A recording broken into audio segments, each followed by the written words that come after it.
2রা October conference ফজিলাত থেকে বলছি শহীদুল আলম। আমরা গতকালকে ঝড়ের ভেতর দিয়ে গিয়েছিলাম, কিন্তু এখন ঝড় কমেছে। ক্যাপ্টেন দ্রুত জাহাজ এগিয়ে নিয়ে যাচ্ছিলেন ঝড়ের আগে যাওয়ার জন্য।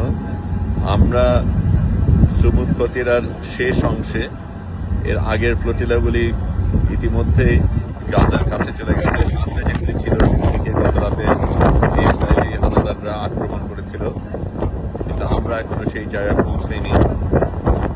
গতকালকে সমুদ্রে একটা তুরস্কের নৌজাহাজ আমরা দেখেছিলাম, কিন্তু সেটা দূরেই থেকেছিল।